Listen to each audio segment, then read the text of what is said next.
Hi everyone. So today we're going to derive and work a lot of fun examples with sum and difference identities for sine and cosine. Sum and difference.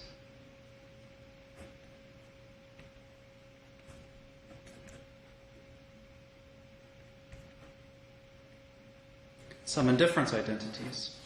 All right, so the idea here is that, well, we're very comfortable with computing cosine of theta, sine of theta, tangent of theta, and so on, where theta is a fixed single angle. But suppose we want to compute instead cosine of a plus b, where a and b are different angles, possibly. How do we compute the cosine of the sum of two angles? And we'll see later on in this video how this comes up in problems.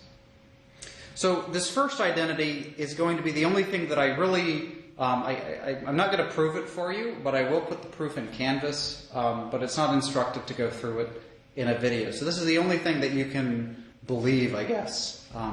But I will put the proof. It's not magic. The proof will be in Canvas. I'm going to state it right now without proof, that the cosine of a plus b is the cosine of a times the cosine of b minus the sine of a times the sine of b. So notice first and foremost that cosine of a plus b is not cosine of a plus cosine of b. That's not at all what it is. If you have cosine of the sum of two angles, you have to use this identity. Have to. And notice that for cosine, the cosines are grouped together, and the sines are grouped together, and the sign, the SIGN sign, has changed from a plus to a minus. And we'll use this to help us remember the identity. So now let's prove or derive an identity for cosine of a minus b. To do this, we're going to use the previous identity that we have up here for cosine of a plus b. Cosine of a minus b, it's going to be helpful to rewrite this as cosine of a plus the angle negative b. A plus the angle negative b. Well, now what is this equal? What is cosine of a plus an angle negative b? Well, it's cosine of the first angle times cosine of the second angle. In this case, my second angle is negative b, minus sine of the first angle times sine of the second angle. Does that make sense? And now, let's use our even and odd identities that we've proved in the last video. Cosine is an even function, so cosine of negative b is just cosine of b. So we cosine of a times cosine of b minus sine of a. But now sine of negative b, sine is an odd function. So this is now negative sine of b, right? And now we have negative times a negative. So let's regroup that. We get the cosine of a times the cosine of b plus sine of a times the sine of b.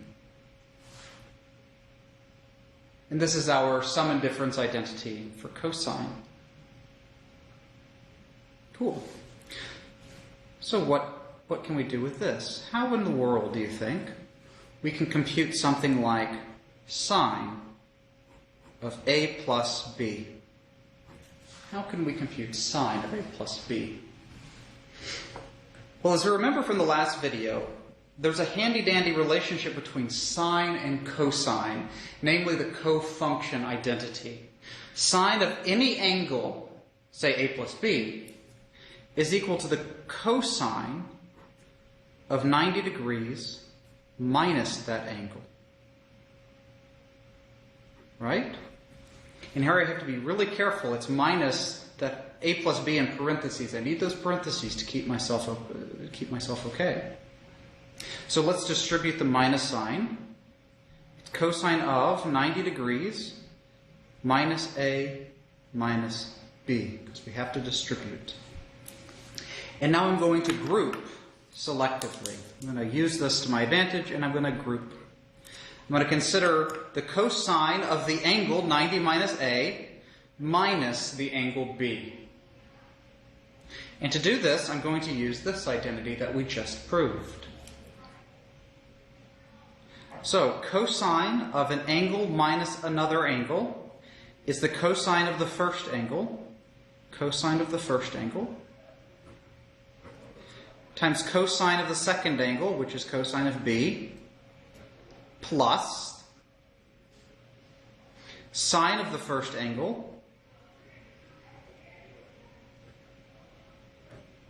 times sine of the second angle. Right? And now we have cosine of 90 degrees minus A. What is cosine of 90 degrees minus A? The cofunction identities tell us that this is sine of A times cosine of B plus sine of 90 degrees minus A, that's cosine of A times sine of B. Now we get this is kind of nice. Sine of A times cosine of B plus sine of B times cosine of A, or cosine of A times sine of B. Oops, don't need that. And this gives us our sine sum of angles identity.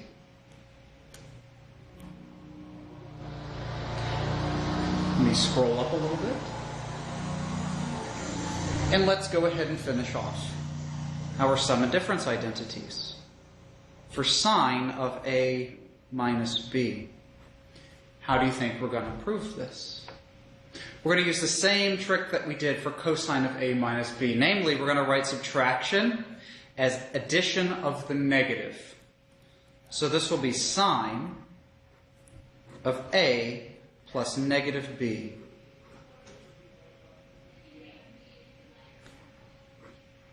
And now what are we going to do? Now I have sine of A plus an angle. I can use the identity that I previously derived right here. So it's going to be sine of the first times cosine of the second angle. B, in this example up here, B is the second angle. So it's sine of A times cosine of negative B. Negative B is my second angle. Plus cosine of A times the sine of negative B. And now let's go back and use our even and odd identities.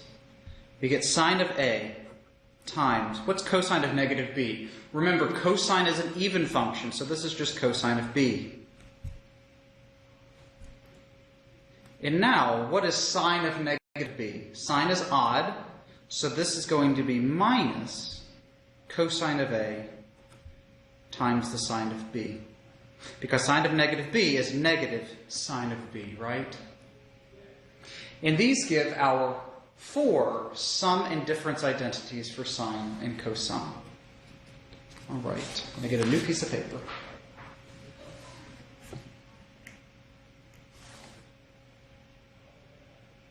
All right.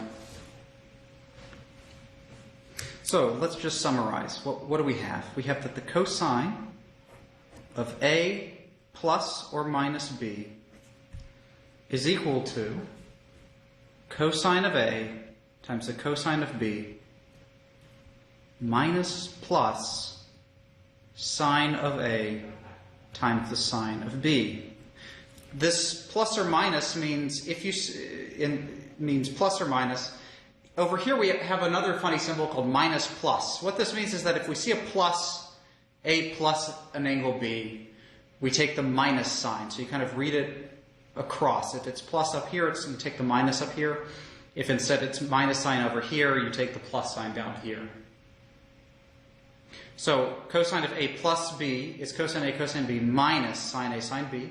Cosine A minus B, cosine A cosine B plus sine A sine B. And for sine of A plus or minus B, we get sine A cosine B plus or minus. Here the signs stay the same. Whatever you see on the left-hand side is exactly the sign that you'll use on the right-hand side. Plus or minus sine B times cosine A. And there are a couple of ways to keep these two things straight. Cosine, the cosines and the sines are separated, and the SIGN sign flips. For sine, sum and difference, they're mixed. You see sine A, cosine B, cosine A, so they're mixed, but the sign, the SIGN sign, stays the same. Whatever you need to do to keep this straight for yourself. All right, so from this we get kind of for free some double angle identities. Double angle identities for free. Let's consider the sine of 2 times A. Well, this is kind of strange, you say. You know, I don't know what to do if I'm multiplying by 2. But what I can do is rewrite 2 times A as addition, can't I? I write this as sine of, rather than 2 times A, I'm going to rewrite that as A plus A.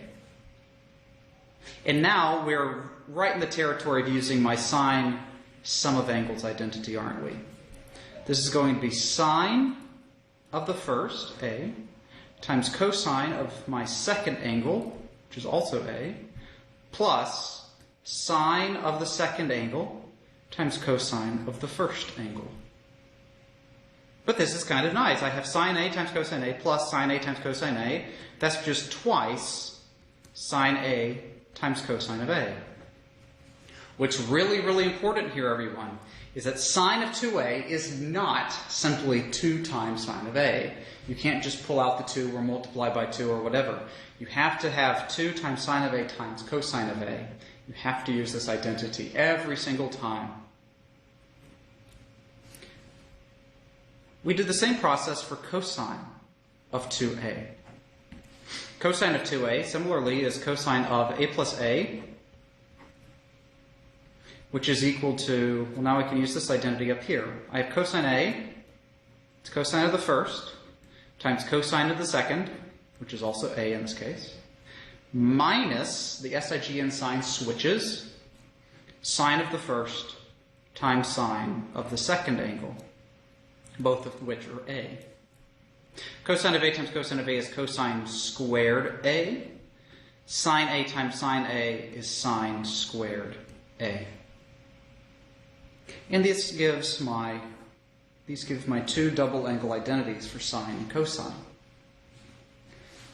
Suppose we wanted to do tangent of 2A.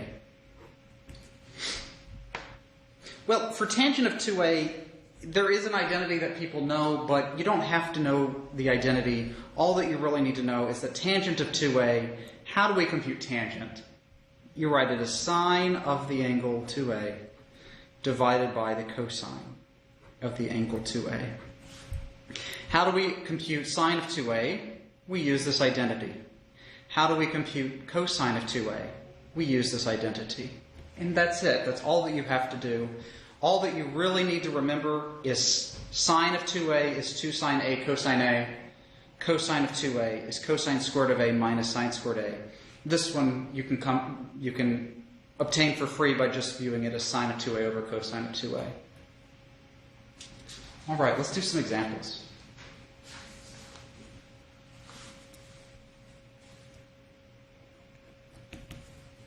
How would we compute the sine of 5 pi over 12? 5 pi over 12 is not a nice angle on the unit circle, right? We know that it's somewhere between pi over 3 and pi over 2, but we don't know the coordinates on the unit circle. So what we want to do instead is rewrite 5 pi over 12 as either a sum of 2 angles that we do know or a difference of 2 angles that we do know. So what I recommend is that you pause the video and try to find 2 angles that either add or subtract to give you 5 pi over 12. And you should do this yourselves.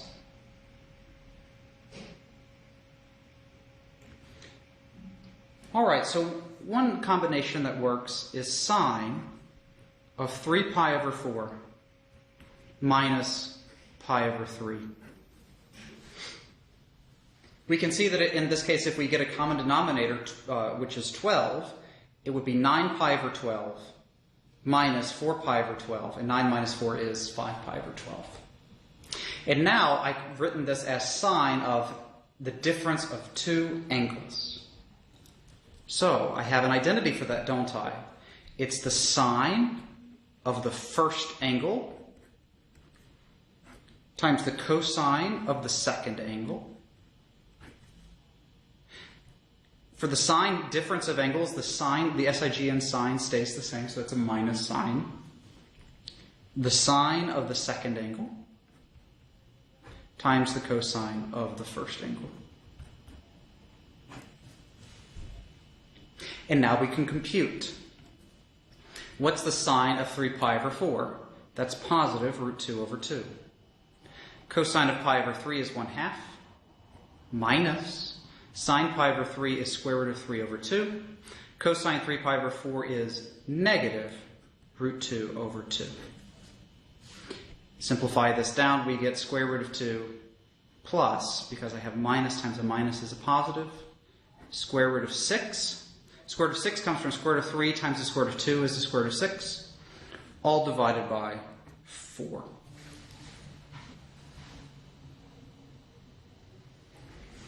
All right, let's do another example. What about the cosine of pi over 12? I want you to pause the video and try this yourselves, please. All right, so we're going to do this in 2 ways. First, I'm going to write this as the cosine of pi over 2 minus 5 pi over 12. Let's make sure that this is true. My common denominator is 12, so this is 6 pi over 12 minus 5 pi over 12, that is pi over 12. Yeah? And now, what is cosine of pi over 2 minus an angle? My cofunction identity tells me that this is sine of 5 pi over 12. And we already found that, didn't we? We know immediately that this is the square root of 2 plus the square root of 6 all over 4. Another way that we could do this, another way that we can solve this, is to rewrite pi over 12 as the sum or difference of 2 angles. One pair that works is pi over 4 minus pi over 6. If we write it in this way, now we use the cosine difference of angles identity. This is going to be the cosine of the first times the cosine of the second plus, and it's plus here because for the cosine difference it's the opposite of the SIGN sign that's shown. So it's plus sine of the first times the sine of the second. And what do you get whenever we compute this? Let's go ahead and compute this together. Cosine of pi over 4 is the square root of 2 over 2. Cosine of pi over 6 is the square root of 3 over 2. Plus, sine of pi over 4 is square root of 2 over 2. Sine of pi over 6 is 1/2. And if you simplify this down, you get square root of 6 plus the square root of 2 all over 4, which is exactly what we just had. That's kind of nice. There are 2 ways to do this problem, and that's okay. You pick whichever one you see, and that's fine. But in general, we want to get really skilled at either in radian mode or degree mode, decomposing complicated angles in terms of sums or differences of simpler angles. Yeah? All right, let's do another example. Let's do another example. Get set up again.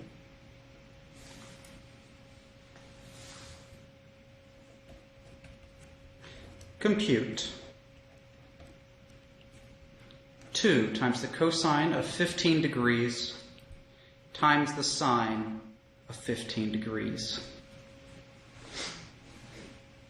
So in this case, we could compute individually the sine of 15 degrees, and we could compute individually the cosine of 15 degrees using those sum and difference identities. But let's try to think about an easier way to do this. Does 2 times cosine times sine look like an identity that we're familiar with? Let me rearrange it. How about 2 times sine 15 degrees times cosine of 15 degrees? Maybe this looks better.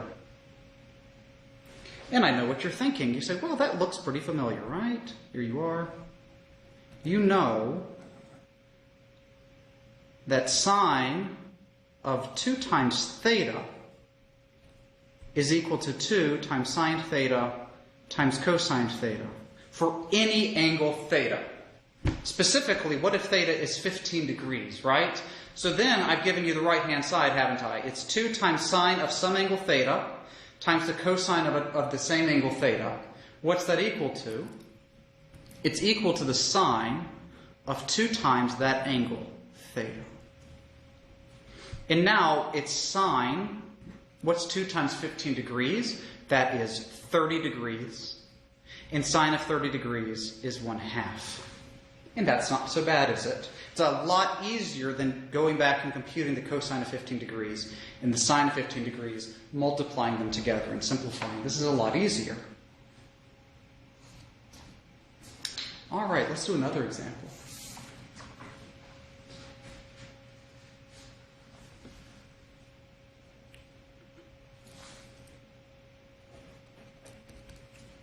Let the tangent of A be equal to 1/2.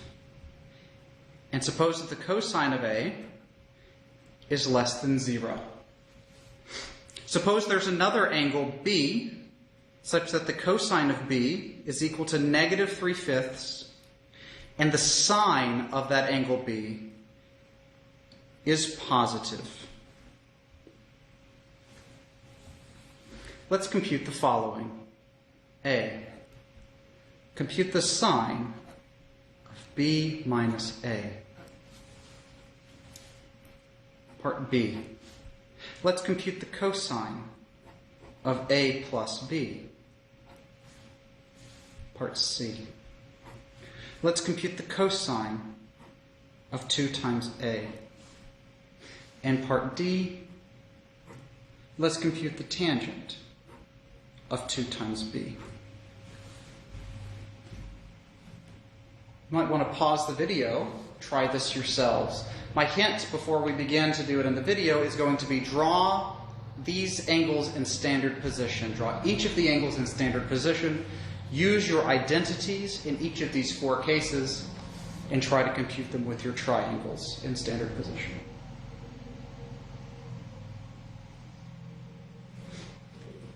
Okay, so let's draw these.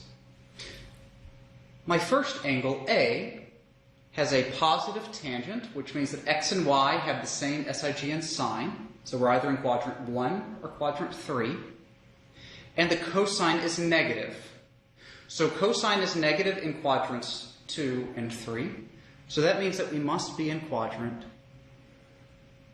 3. So I need a quadrant 3 angle, A. Yeah? And now I'm going to drop a height like it's hot. Always perpendicular to the x-axis. Always, always. Well, my tangent gives me y over x, right? Or opposite over adjacent. So that's 1/2. But I have to do something, right? My x value is in the third quadrant. What are the x values in the third quadrant? They are negative. You must put that negative sign. If you don't, it is wrong.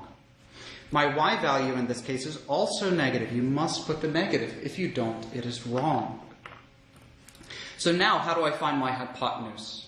Well, it's the square root of -2 squared plus -1 squared, which is the square root of 5. Let's draw a similar picture for angle B. Let's look at angle B. The cosine is negative and the sine is positive. So the x's are negative, the y's are positive. What quadrant is that? That's quadrant 2, isn't it? Here's my quadrant 2 angle.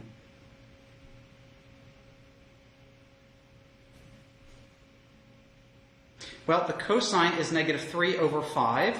So that's the x and 5. And I put my negative sign with my 3 because the x values are negative. How do I find my y? We need to use the Pythagorean theorem, don't we? Because this is a right angle. So it's the square root of 5 squared minus negative 3 squared, which is the square root of 16, which is 4. In this case, I don't need to put a negative sign because the y value here is positive, so that's just a positive 4. And now let's compute. All right, sine of b minus a. Well, we need an identity, don't we? This is the sine of b times the sine of a minus... Oh, wait, that's not correct. Let me start over. Sorry about that. This is equal to sine of b times the cosine of a minus the sine of a times the cosine of b. Yeah? And now we use our triangles to get these values. The sine of b is 4/5. The cosine of a is negative 2 over square root of 5 minus. The sine of a is negative 1 divided by the square root of 5. The cosine of b is negative 3/5.